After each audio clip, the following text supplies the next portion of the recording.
तो hello and welcome back guys, स्वागत है आपका एक और नए वीडियो में। तो यहाँ पर आप देख सकते हैं कक्षा 11वीं वालों का भौतिक शास्त्र का पेपर यहाँ पर लेकर आ चुके हैं, जो कि आपका टाइम बहुत कम बचा है। आपको बिल्कुल ही टेंशन लेने की ज़रूरत नहीं है, पूरा का पूरा रियल पेपर लेकर आ चुके हैं, क्योंकि आपको और कहीं देखने को नहीं मिलेगा। और गाइस यहाँ पर अगर आपको चैनल को सब्सक्राइब करके रख लेना, ताकि अगला पेपर भी आपको ओरिजिनल वाला प्रोवाइड हो सके। तो जल्दी कीजिए, चैनल को सब्सक्राइब एंड वीडियो को लाइक।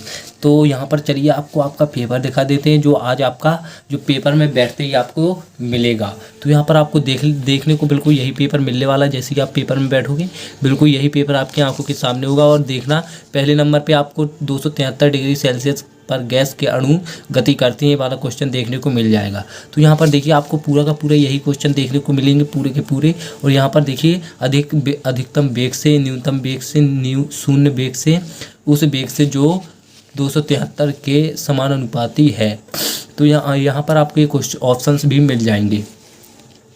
अगला देख लेते हैं। अगला मिल जाता है आदर्श तरल की सैन्यता होती है अनंत 1 से कम 0.1, जितनी भी होती हो यहाँ पर आपको कर देना है। और यहाँ पर देखिए अगला मिल जाता है संवेग परिवर्तन की दर बराबर होती है वेग के, बल के, त्वरण के, आवेग के। तो जिसके बराबर होती है यहाँ पर आपको कर देना है।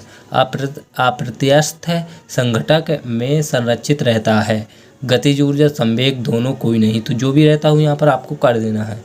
प्रकाश वर्ष मात्रा का, समय का, दूरी का, प्रकाश ऊर्जा का, द्रव्यमान का। तो जिसका भी हो यहाँ पर आपको कर देना है। अधिकतम दूरी तक प्रक्षेपित करने हेतु प्रक्षेपित कोण होना चाहिए। तो यहाँ पर देखिए 450 डिग्री और 60 डिग्री, 90 डिग्री, 0 डिग्री, जितना भी होना चाहिए यहाँ पर आपको कर देना है।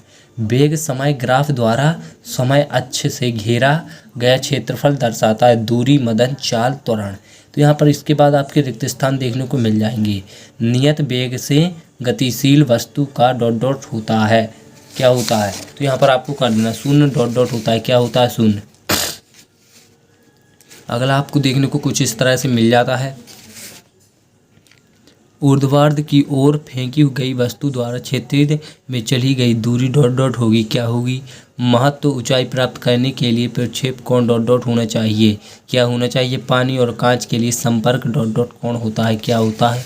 प्रक्षेप कोण ए और 90 डिग्री ए के लिए प्रक्षेप का मान होता है, क्या होता है? न्यूटन की गति नियम को डॉट डॉट का नियम कहते हैं। ऊष्मा चालक गुणांक का ऐसा ही मात्रक डॉट डॉट है, क्या है? तो यहाँ पर आपको कर देना है। इसके बाद आपको देखने को मिल जाता है एक शब्द और वाक्य में उत्तर। न्यूटन की गति के द्वितीय नियम को सूत्र के रूप में लिख सकते हैं। गेज दाब क्या है? कैलोरी व जूल में संबंध लिखिए। एक विमीय संघटक किसे कहते हैं? यदि कोई मशीन 10 सेकंड में 100 जूल कार्य कर सकती है तो बताइए उसकी शक्ति क्या होगी?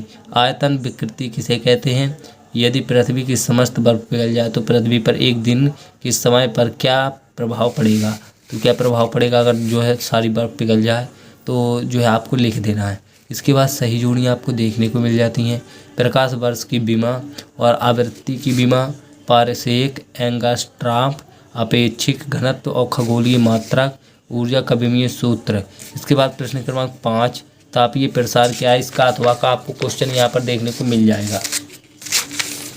तो यहाँ पर आप देख सकते हैं क्वेश्चन क्रमांक अथवा का। यहाँ पर ऊष्मा गतिकीय निकाय से क्या तात्पर्य है? ऊष्मा व ताप में 2 अंतर लिख सकते हो। और यहाँ पर उत्कीर्णीय तथा अनुत्कीर्णीय प्रक्रम में अंतर लिखिए। और प्रत्यस्थता के उत्तर प्रभाव को परिभाषित कीजिए। अथवा मिल जाता है चंद्रमा पर वायुमंडल क्यों नहीं है? देखिए विमीय विश्लेषण की सीमाएं बताइए। अथवा मिल जाता है दूरी अशून्य होने पर किसी वस्तु का विस्थापन शून्य कब होता है? एक उदाहरण भी लिख सकते हैं। द्विमीय विश्लेषण के उपयोग लिखिए। तो अथवा मिल जाता है सदिशों के योग संबंधी त्रिभुज नियम लिखिए। किसी सदिश ए को किसी XY समतल में वियोजित करके लिखिए। अथवा मिल जाता है कोणीय वेग किसे कहते हैं? इसका सूत्र लिख सकते हैं। मशीनों आदि में बॉल बेयरिंग का उपयोग क्यों किया जाता है? अथवा में मिल जाता है वृत्तीय गति के लिए आवर्तकाल और आवृत्ति की परिभाषा एवं सूत्र लिखिए। यहाँ पर देखिए 12वां कार्य ऊर्जा प्रमेय लिखिए। अथवा मिल जाता है कोणीय वेग किसे कहते हैं? इसका सूत्र लिखिए। तो यहाँ पर देखिए 13वां न्यूटन का गति संबंधी तृतीय नियम लिखिए। अथवा में मिल जाता है द्रव्यमान तथा भार में अंतर लिखिए। तो इसके बाद आगे चलते हैं। आपका 14वां क्वेश्चन कुछ इस तरह से आपको देखने को मिल जाएगा। तो यहाँ पर आप देख सकते हैं 14वां क्वेश्चन बॉयल का नियम लिखिए, अथवा मिल जाता है कार्य ऊर्जा प्रमेय लिखिए। जड़त्व से आप क्या समझते हैं, अथवा में जी एवं जी में कोई अंतर लिख सकते हो। नाभिकीय विखंडन में ऊर्जा किस प्रकार प्राप्त होती है, कोणीय संवेग एवं बल। अघूर्ण में संबंध स्थापित कीजिए। प्रक्षेप गति में किस कोण पर क्षेत्रीज परास ऊंचाई के बराबर होती है, गणना कीजिए। संरक्षी बल तथा संरक्षी बल में कोई 3 अंतर लिख सकते हो। वृत्तीय गति किसे कहते हैं, एक समान वृत्तीय गति के लिए अभिकेंद्रीय त्वरण ज्ञात कर सकते हो। और एक समान त्वरित गति में भी टी ग्राफ खींचकर गति के समीकरण प्राप्त कर सकते हो। अथवा में दिया गया है प्रक्षेप गति किसे कहते हैं। 19वां क्वेश्चन आपका लास्ट।